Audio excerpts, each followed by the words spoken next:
안녕하세요. 예직교회 정난식 목사입니다. 오늘 하나님의 귀한 말씀은 사무엘상 16장 1절 말씀 제가 읽어드리겠습니다. 여호와께서 사무엘에게 이르시되 내가 이미 사울을 버려 이스라엘 왕이 되지 못하게 하였거늘 내가 그를 위하여 언제까지 슬퍼하겠느냐. 너는 뿔에 기름을 채워 가지고 가라. 내가 너를 베들레헴 사람 이새에게로 보내리니 이는 내가 그의 아들 중에서 한 왕을 보았느니라 하시는지라. 아멘.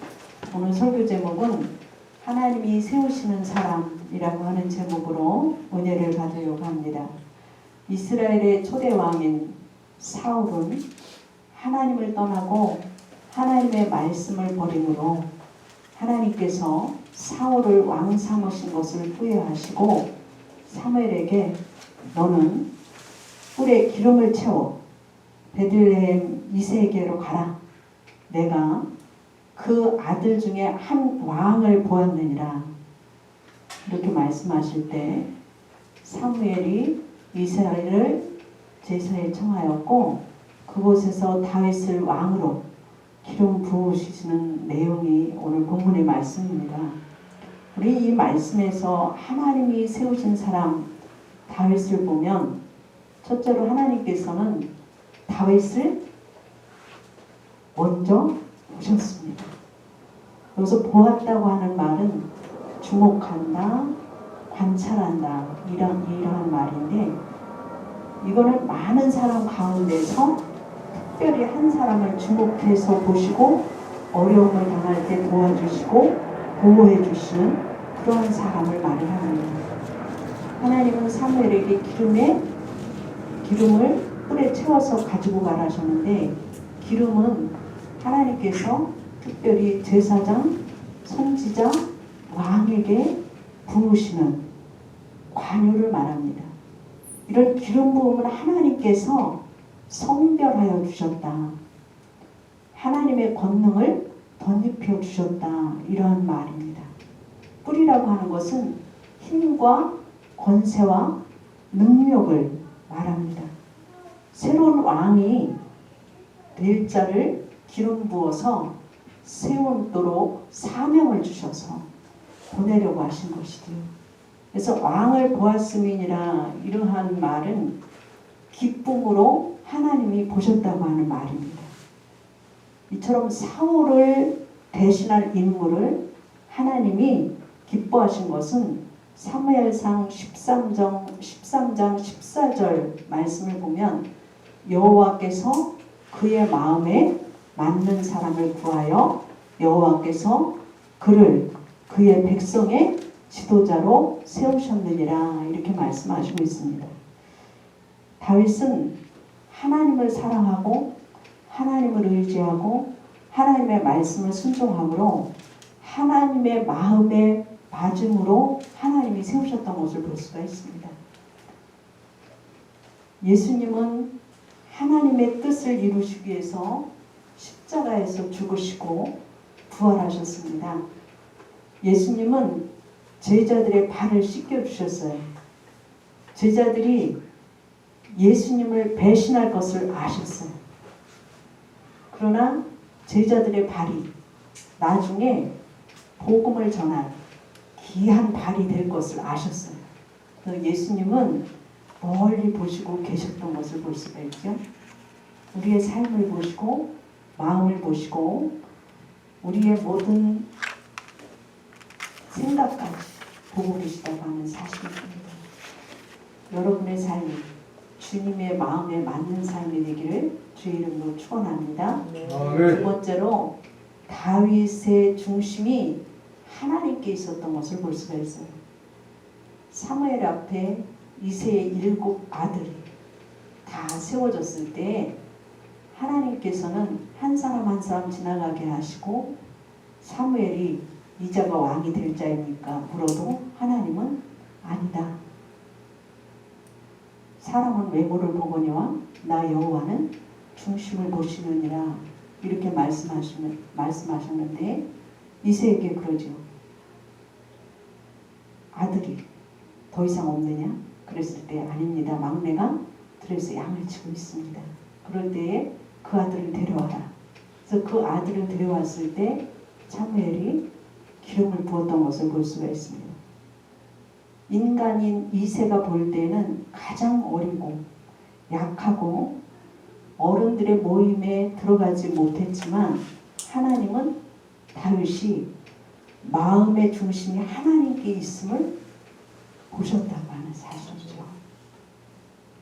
블레셋에 골리앗이 쳐들어왔을 때 모두가 떨고 그 골리앗 앞에 아무도 나서지 못했지만 어린 다윗은 골리앗 앞에 나가죠. 그럴 때에 한마디가 너는 칼과 단창으로 내게 오지만 나는 만군의 여호와의 이름으로 내게 가노라. 그러면서 물맷돌 하나 가지고 골리앗을 물리쳤던 것을 볼 수가 있습니다. 주님을 의지하고 나가는 담대한 믿음이 있었던 것을 볼 수가 있죠. 하나님께 성전을 드리고 싶어하는 그 마음, 제사장과 레위인을 세워서 하나님께 번제를 드리며 하나님의 법궤를 모셔드릴 때 감사 찬양이 넘치고 춤을 추며 기뻐했고 백성을 위해서 축복의 기도를 하는 다윗이었고 전쟁 속에서도 하나님을 의지함으로 담을 뛰어넘는 다윗의 마음의 중심에는 하나님이 계셨던 것을 볼 수가 있습니다. 미국의 어느 소년이 어려서 부모님을 여의고 일용직 근로자로 건설 현장에서 일을 하다가 떨어져서 그 중상을 입게 된 삼촌하고 같이 살았어요. 이 삼촌이 이제 그 중상을 입어서 병원에 시골의 작은 병원에 입원하니까 그 작은 병원에서 삼촌을 보고 살려보려고 굉장히 애를 썼지만 살릴 수가 없었어요. 이것을 본 의사가 굉장히 고통스러워했고 또 옆에서 그것을 지켜본 10살도 안 된 그 어린 아이가 삼촌을 살보고 싶었어요. 그래서 의사 선생님한테 매달리면서 선생님, 우리 삼촌을 살릴 방법이 없나요? 그러니까 이 의사 선생님이 삼촌을 살릴 수 있는 길은 하나님밖에 없다. 이런 말을 했어요. 그러니까 이 어린 소년은 하나님을 사면 될 것 같은 생각을 했어요. 그래서 하나님이 무슨 약인 줄 알았습니다. 그래서 그 하나님을 사러 밖으로 막 나가서 가게마다 이 가게에 하나님을 팝니까? 아무도 하나님을 판다고 하는 가게가 없었습니다. 약국에서도 하나님 파느냐 그러도 살 수가 없었어요. 69번째 가게에 들어갔어요. 들어갔는데 거기에 어떤 사람이 있는데 그 어린 소년이 그 가게 주인한테 여기에는 하나님을 파나요? 그러니까 이 가게 주인이 하나님을 왜 사려고 하느냐 물으니까 우리 삼촌이 지금 죽으려고 하는데 의사가 하나님밖에 살릴 수가 없대요. 그 하나님 사야 돼요. 그러니까 그럼 너 그 하나님 사는데 돈 얼마 있니? 1달러요. 그러니까 그분이 그래 1달러면 됐어. 그러면서 그 소년에게 이제 모든 얘기를 듣고 그 사람은 자기의 헬리콥터를 이용해서 그 삼촌을 그 시골에서 도시로 최고의 의료팀한테 살려달라고 보냈어요. 그 삼촌이 살아났지요. 결론은 이 이야기가 실화입니다. 우리의 중심이 하나님 앞에 있으면 하나님의 손에 붙잡히면 주의 귀한 일꾼이 될 수 있습니다.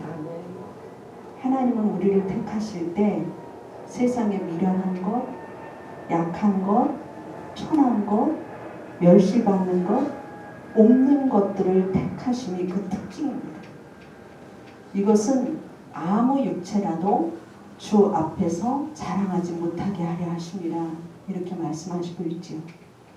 여러분의 삶이 마음이 하나님 앞에 중심이 세워지기를 주의 이름으로 축원합니다. 마지막으로 하나님이 세우시는 자는 성령이 충만한 자예요. 기름 부음을 받은 다윗은 그날부터 성령이 함께 하셨습니다. 성령이 임할 때 감동되니라 이렇게 말씀하시고 있거든요. 이 말은 형통하다, 성취하다, 임하다, 윤택하다 이런 말인데 기본의 의미로는 통하여서 간다라고 하는 뜻이에요. 주의 성령이 주의 일을 성취하기 위해서 필요한 사람에게 성령이 임해서 모든 것을 형통하게 성취시키는 것을 말합니다. 그렇기 때문에 출애굽기 31장 1절에서 5절 말씀에 보면 부살렐에게 임한 성령 충만은 성막을 짓는 데 필요한 공교한 기술을 가지게 했고 오순절 성령 강림으로 인해서 성령 충만케 된 베드로의 설교는 교회를 탄생시키게 하셨던 것을 볼 수가 있습니다. 이처럼 우리가 하나님의 일은 성령 충만한 자만이 이룰 수 있는 것을 볼 수가 있습니다. 다윗은 3번에 걸쳐서 기름 부음을 받습니다. 사무엘이 오늘 본문의 말씀과 같이 다윗에게 기름을 부을 때 성령 충만했어요. 이미 왕이 되었다고 하는 그러한 것이지요. 그러나 그가 왕이 되기까지는 오랜 시간을 기다려야 됐고 고난을 받았습니다. 사울이 죽고 이제 유다의 왕이 되었을 때 다시 기름 부음을 받습니다.